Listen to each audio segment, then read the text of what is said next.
Welcome to another edition of Book of Jake. My name is Jake Abdullah. Before we start, please like, share, subscribe, and do all that. And also, guys, please be a fan by sharing this. People who need the information. I have a very close friend of mine, Nizam Sani, who is CMO of a very large bank. We can't mention the name, but it's a large bank. And the reason we have him here is he's half the man he used to be. Literally, actually, he used to be 145 kilos, and he actually dropped about 70 to 75 kilos. I actually can't remember you being huge, but when you sent me that photos, actually besar juga jadi. So let's just start. And how old are you today? 47, turning 48. 48. What was your heaviest? You tipped the scales at. I think the one that I noticed was 144. 144. My waist was about 46, 47. Boleh ke dapat size? Almost impossible. Sometimes, you look at it, you have money to buy, but you don't have size. How did 144 kilos feel like?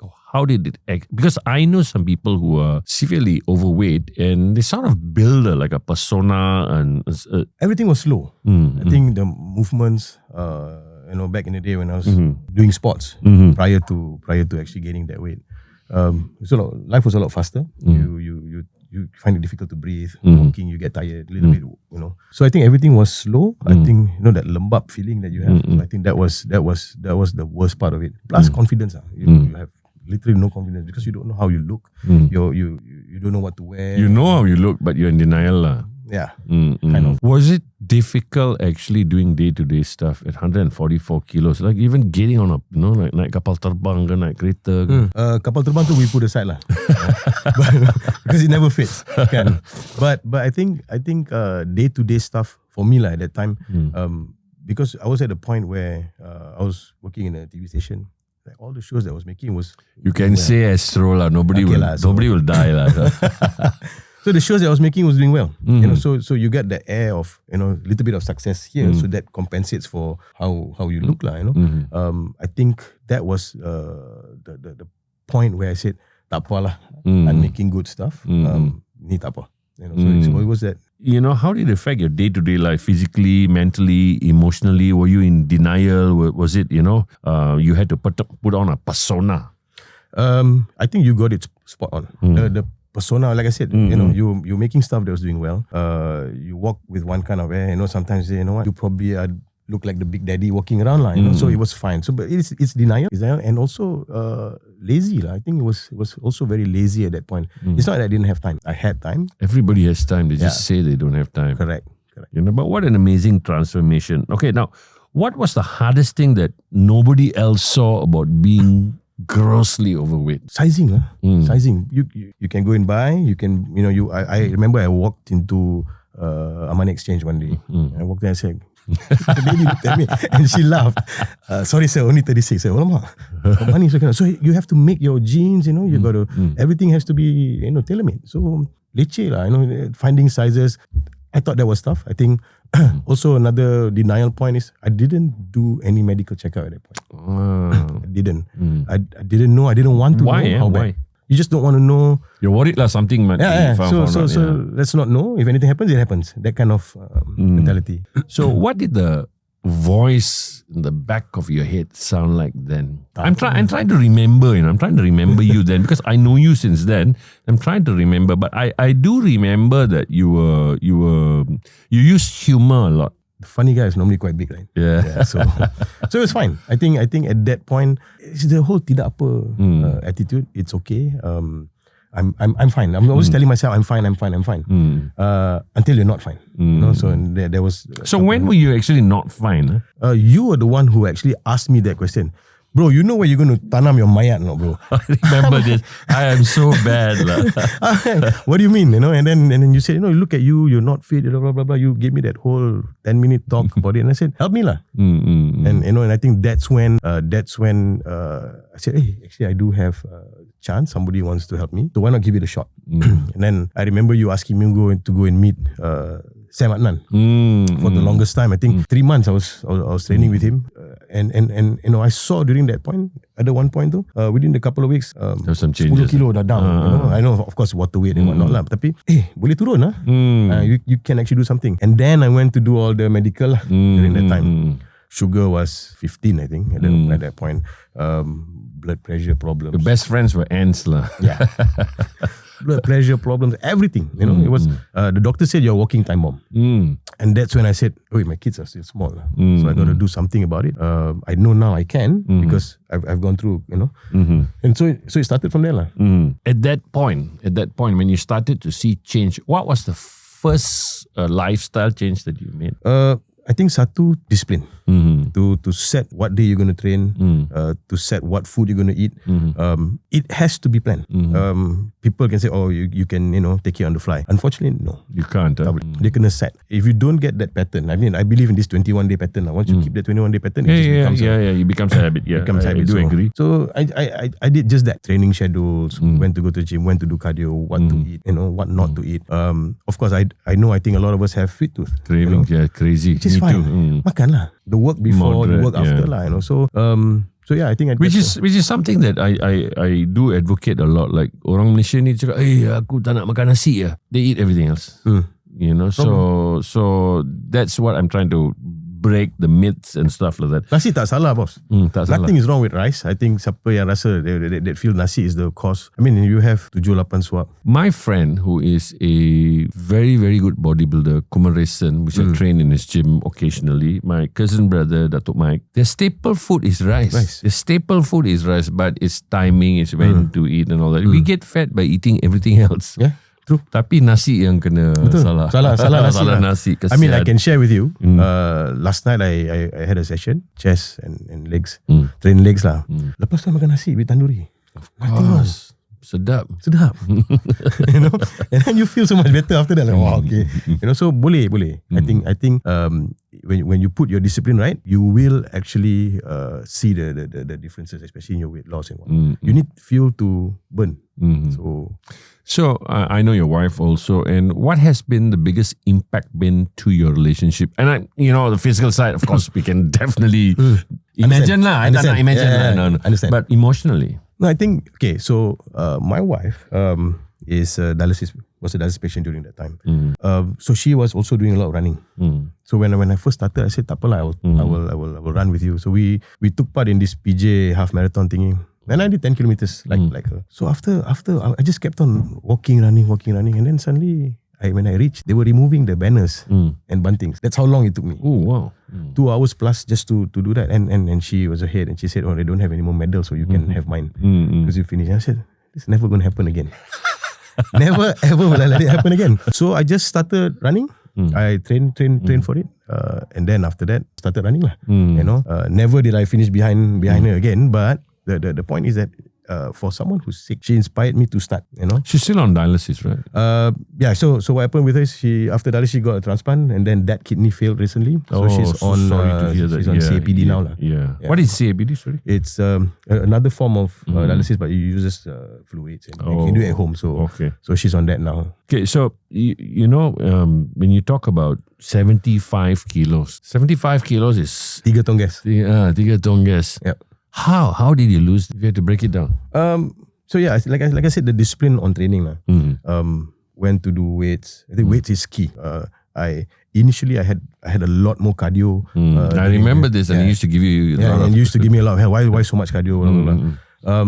But cardio is important for me because I actually train for events. It is important. I'm just saying that exerting yourself on cardio can also take you very long to recover. So that's why I always advocate walking. But correct. It worked for you because the events. I do the marathons. So there were goals. You set goals. So from 10 kilometers, you go to 21, and then you do full marathons. And then after that, it became boring. So you do duathlons, and then the ultimate was the triathlons. So it was fit into the training session because if I'm going to go for an event in 2 weeks and I don't have enough mileage, I'm going to suffer. So you must get yourself ready so that you don't suffer. Acclimatize lah. So I did that, but never did I forget the weights. A lot of people think, oh, you go gym, you go big and what. It's not easy lah, brother.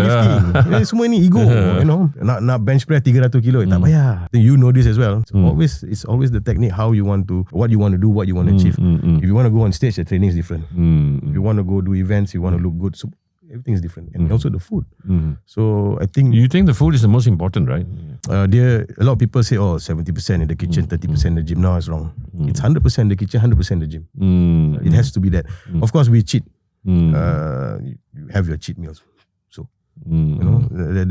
there's no issue with doing cheat meals. I think it's actually sensibly good. It's after 21 kilometer, you want to eat one tub of ice cream, go ahead. You just burn 2,000 calories. Why not? So again, discipline. You have that one day, okay lah. Then you don't come back again later. So yeah. So what's your current training routine? I train. And how many days a week you train? Okay, so I train 6 days a week. I got 1 day off. In my 6 days, 3 of those sessions I do weights and cardio. 3 other sessions just weight. So if I'm just doing weights alone, it will be leg day with back. Don't you think you're overtraining? But it's work for you. So I enjoy it. You enjoy it, I think my wife and I both go to the gym together. So it's also a little bit of time. Of course, she got her own gig, I got my own gig. But at the end of the day, we're in the same gym. We're doing stuff together. She's not sure. She comes, we talk. So I think that's also very important for the relationship. And I think if you say overtraining, there are days we say, no, I'm just not going to do it today. So you do 5 a week. So what? So you spoke about cardio and you mix it with your weight training also. That's great. Now you're competing in Ironman events, and how did this become possible? So like I said, you do your 10 kilometers and then you do half marathon and then you do full marathon and say, lama, tak cukup. The pain that you have after the event, you'll say, you know what, tak nak, cukup. And then 2 days later, a new marathon gets promoted and let's do it. It's like me growing up Kinabalu. I didn't never wanted to do it, then I went up again. Yeah. So dia macam tu, and because Malaysia is a lot of events, so you can just keep on doing whenever you want to do. So just kept on doing, and then some of our friends started riding, cycling. So are you talking about Sunny Boy? Yeah, Sunny Boy. He started cycling, so I said no, I want to do that as well. So after you cycle and you say you can run, but he cycles and holds a cigarette. He does. He still does. Every break. So I started like that. That's when Powerman came in. After Powerman, I said, let's try. You should do a High Rocks. I saw DJ Cage doing it, but I'm not sure. Not DJ Cage, it's just Cage. Okay, Cage. Because a friend of mine is in Beijing, going to take part with his wife, and I like the idea that anybody can become an athlete. It's not like so technical. Yeah. So, what was the hardest moment during your first Ironman? I think it was the first one was always to get to the starting point. Of course, you have to convince yourself. But then again, you already paid money. So you got to train for it. You still can get out, right? You can. And then so you get to the starting line and you look at it and say, what am I doing here? And after the first corner on the swim route, okay. You're okay. So you just keep on going. A lot of people go and then they try to just rembat. Tak boleh. You have to pace, relax, tengok orang, because when you're swimming against yourself, actually. So when you swim a lot, people's legs in your face and stuff like that. So kena pacing sikit. Oh, really? Yeah. Ramai. There's a lot of people, so you have to go watch people's. So do you ever think, I can't believe this is me now? No, I think when I started and I saw that this is possible, you set goals. No, what I mean is, going back to when you were 144, 145 kilos, and did it ever cross your mind that you'll be, what are you now, 75? 75 or 75. I didn't think it would be achievable because, half. Crazy, man. Half. Yeah. So, tapi when you see progress, you know that it's possible. I used to trash my body around. I would go to the swimming pool, swim 2 kilometers, then go up to the gym, ride 1 hour, and then run 1 hour. Orang kata gila ni, But you have to be obsessed lah. So you got to like what you're doing, and after that you can go and have one nasi biryani. Tak apa lah. So weekends I tend to do it, and I think when you do it, you know that boleh ni. You just keep on telling yourself boleh ni. The positivity inside you can actually translate to all the work lah. That's good. You talk about diet, and do you still do like 10 eggs a day and stuff lah? Yeah, I'm 10 eggs. I think I can eat 3 sets of half-boiled egg with 1 tose telur double. My double favorite. Tose telur, double eggs. Double eggs. So Jantan dua. every night I can eat the same thing, no issue. Tak ada issue. So I know you got a sweet tooth, and how do you handle your cravings? After gym, you come back, Do you like every day? Every night. Every night, Just a little bit, small piece. Sometimes you go overboard lah, tapi tomorrow morning extra 10 minutes. What's your weakness? Chocolate. Chocolate, huh? Same lah. Tough. So what does discipline actually mean to you? I think just do it lah. If you wanna set something, you wanna achieve something, sometimes you wake up, tak nak. You come back from work, so tired lah today. But I'm lucky because my wife said, "I get ready, gym." So tak nak, you get up, you get into the shower and then you start. So that it's actually keeping to your plans. That's great stuff.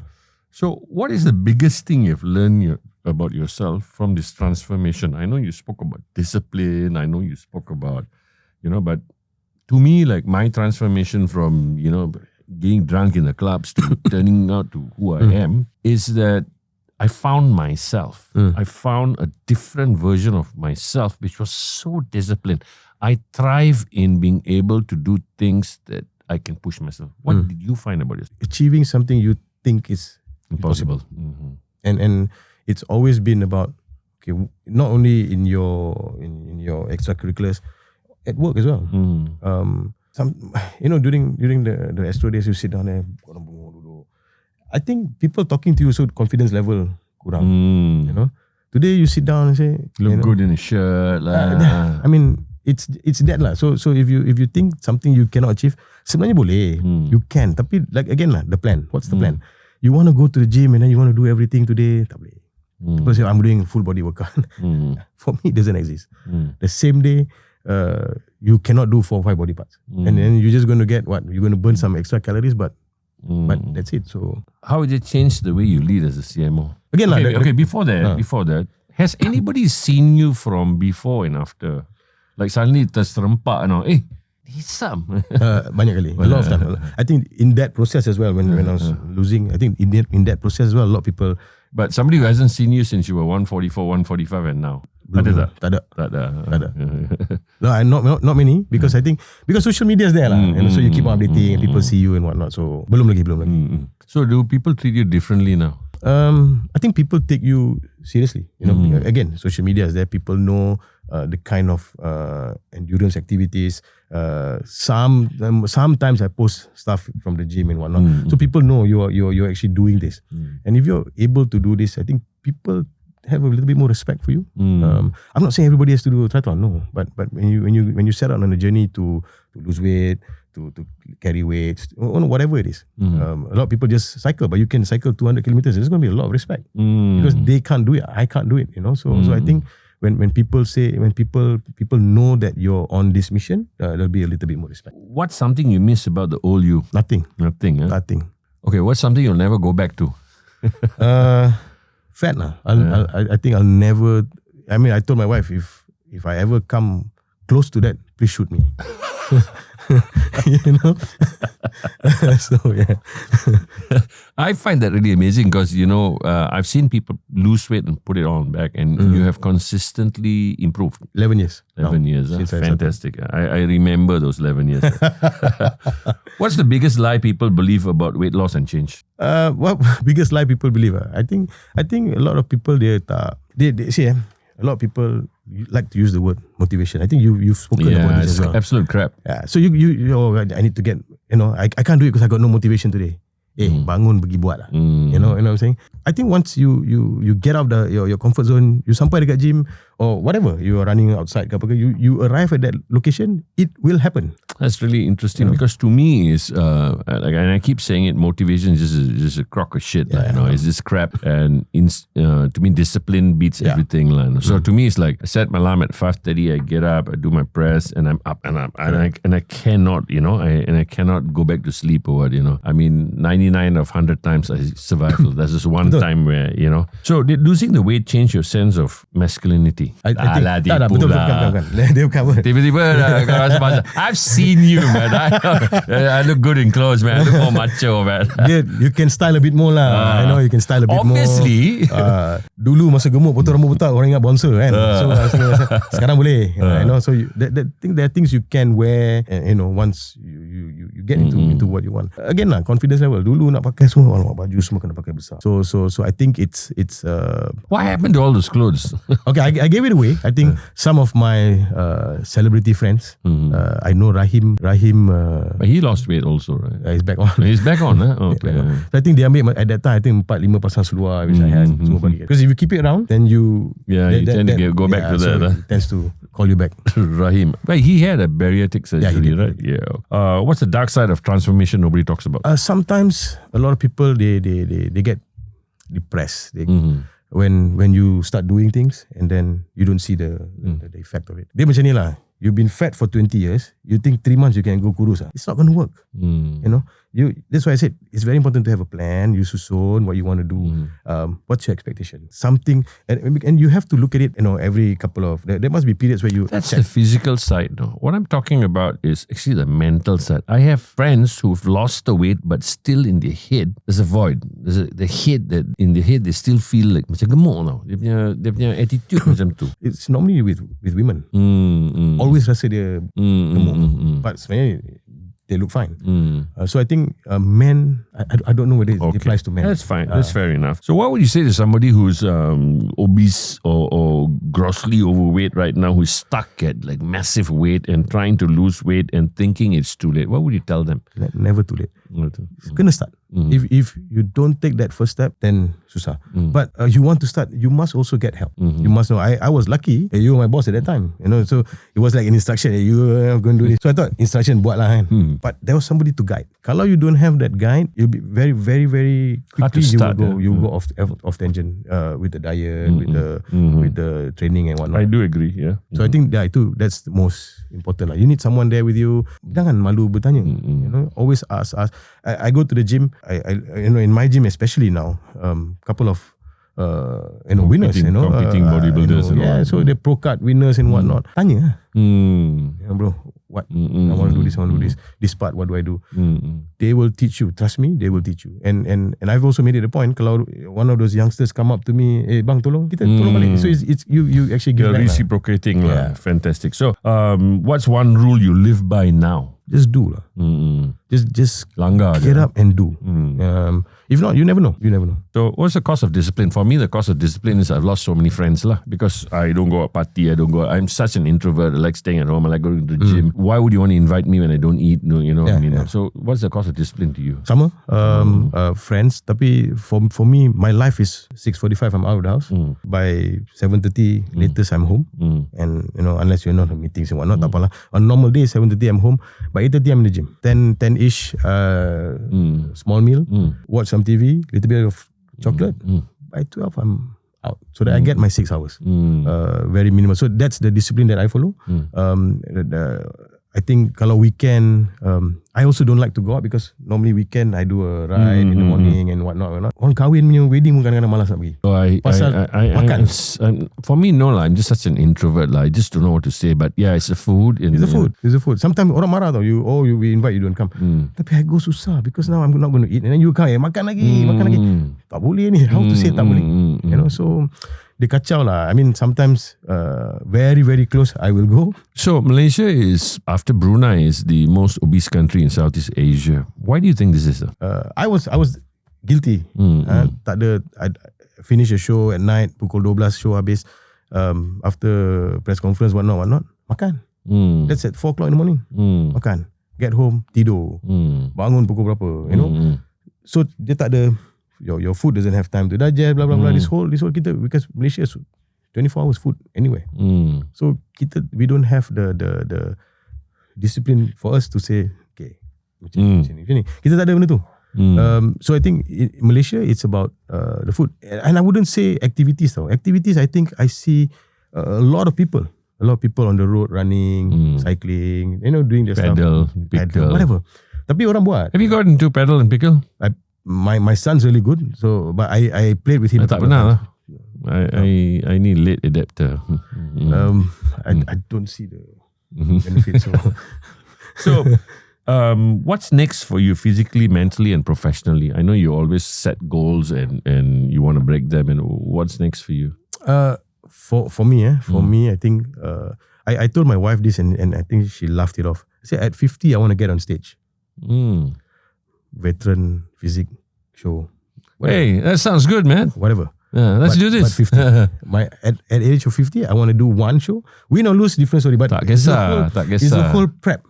You know, I digress, but I hang out with a lot of competing bodybuilders and really good ones. And Kumar told me, he calls me Anne lah. Anne, you must take part in one contest to know what it feels like mentally. And I do agree, because it's just that, and I think that, us being Liberals, we have that tenacity. And I think you should do it. You are 48. 47 going 48. Tunggulah 2-3 tahun. Lepas tu masters lah. Masuk masters lah. Satu je. Just once. Cukup. And I get to choose your trunks. No trunks. Shorts. So I'm listening to this podcast. I'm and I've seen, I've put up the photos and I've seen the change and all that. What would you advise me? Assuming what makes you different? What can you advise me? If I'm advising you, I'm going to say don't stop. You're doing, I think you inspire a lot of people. Sometimes it's boring and I say, what's Jake doing? Check. What do you do for back? No, I'm not talking about me. I'm talking about the average Joe. The average Joe, first you have to start. Susah, memang susah. I trust me when I tell you it is difficult. I can completely attest to it. I've never been 144. Maximum I was 105, and even I felt overweight at the time. But it was easier for me because I come from a very athletic background. But at 144, to turn yourself and lose half the weight is shockingly insane to me. It's not only 144. Give me 46. Close to 50% body fat. I think it could be a bit more lah.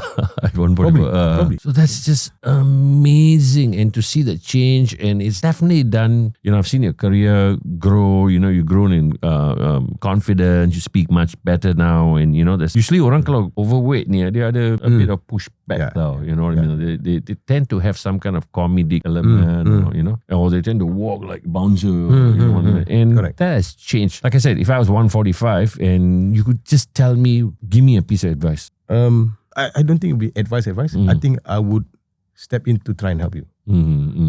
Satu, to help you plan what you're going to do, when, how, things you need to change in your life, what you do, how you makan and the whole works. I will go to that extent because I know I had help. Kalau I didn't have help, then maybe now I don't help people. But now, I think it's time to also help give back. That's why I always say, any of the young kids starting up gym, come, bang, boleh tolong? Jom. You're there, right? So jom. I had one guy who saya ikut abang bawa kaki. Ikut lah. So I said, Muntah. So it's about me. I don't want to advise you. I will tell you how you can do, because everybody's body is different. A lot of people follow this person, follow that person. I personally like to look at Charles Glass. Godfather. So I look at him, how he does things. And I think his methods are for everybody. So I give back lah. So I don't train much. I'm a very Mike Menzer kind of person. So I train 30 minutes 3 times a week, and I just give all out. But again, like you said, exactly what you said. What works for you works fine.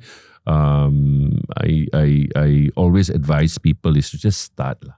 Jangan cakap. Tak guna. Yeah, cakap won't burn calories. Yeah. So amazing to have you, somebody who has lost half their weight. You're even heavier. The weight you've lost is even heavier than the producer we have. 75 kilos. I'm waiting to see you on stage for a physique contest. I will be there.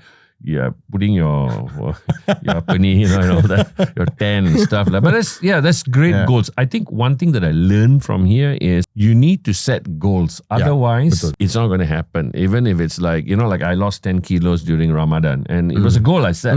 Correct. Although I put on 7 back again, but it's a goal I set. You need to set goals to go forward, and you need to keep yourself accountable. Goals and plan. And then accountability comes in. Yes. Goals and a plan. So thank you for hanging out with me at Book of Jake. Anytime. I always wanted to get him. It's amazing to get somebody who's lost half their weight. and if you have anything, I'll put up Nizam Sani is his Instagram. You can check out his workouts, his posting. You can even if you're overweight, Send him a DM. I'm just- sure just- he will try to help you because we are here to help you. Okay, guys, take care. Please like, share, subscribe, and share this with everybody who needs to hear this message. Take care.